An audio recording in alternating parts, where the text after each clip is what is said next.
अभ्यास का महत्व। प्राचीन समय में विद्यार्थी गुरुकुल में रहकर ही पढ़ा करते थे। बच्चे को शिक्षा ग्रहण करने के लिए गुरुकुल में भेजा जाता था। बच्चे गुरुकुल में गुरु के सानिध्य में आश्रम की देखभाल किया करते थे और अध्ययन भी किया करते थे। वरदराज को भी सभी की तरह गुरुकुल भेज दिया गया। वहां आश्रम में अपने साथियों के साथ घुलने मिलने लगा, लेकिन वह पढ़ने में बहुत ही कमजोर था। गुरु जी की कोई भी बात उसके बहुत कम समझ आती थी। इस कारण सभी के बीच वह उपहास का कारण बनता है।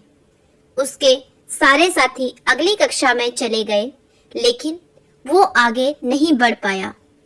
गुरु जी ने भी आखिर हार मानकर उसे बोला, बेटा वरदराज, मैंने सारे प्रयास करके देख लिए हैं। अब यही उचित होगा कि तुम यहाँ अपना समय बर्बाद मत करो और अपने घर चले जाओ और अपने घर वालों की काम में मदद करो।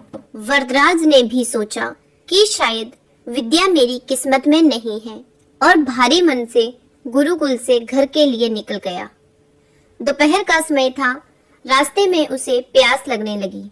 इधर उधर देखने पर उसने पाया कि थोड़ी दूर पर ही कुछ महिलाएं कुएं से पानी भर रही थी। वह कुएं के पास गया। वहां पत्थरों पर रस्सी के आने जाने से निशान बने हुए थे।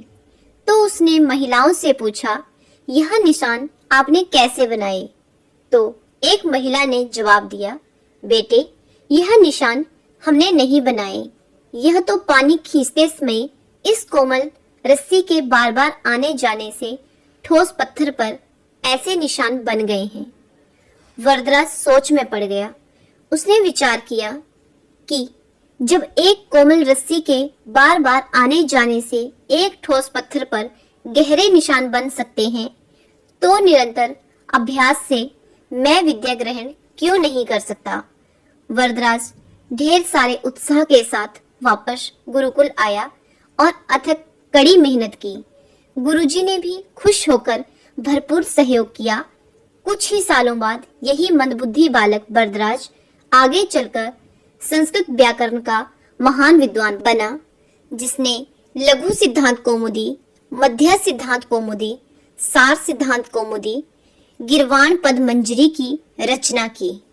शिक्षा दोस्तों, अभ्यास की शक्ति का तो कहना ही क्या है। यह आपके हर सपने को पूरा करेगी। अभ्यास बहुत जरूरी है, चाहे वो खेल में हो या पढ़ाई में या किसी और चीज में।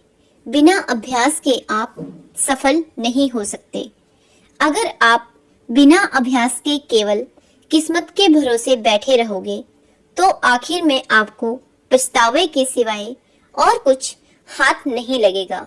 इसलिए अभ्यास के साथ धैर्य, परिश्रम और लगन रखकर आप अपनी किस्मत को पाने के लिए जुट जाएं।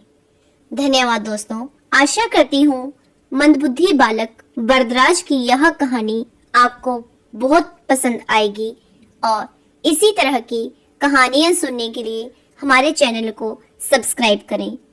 मुझे आशा है आप भी अपने जीवन में परिश्रम करने से नहीं कतराते होंगे। धन्यवाद दोस्तों।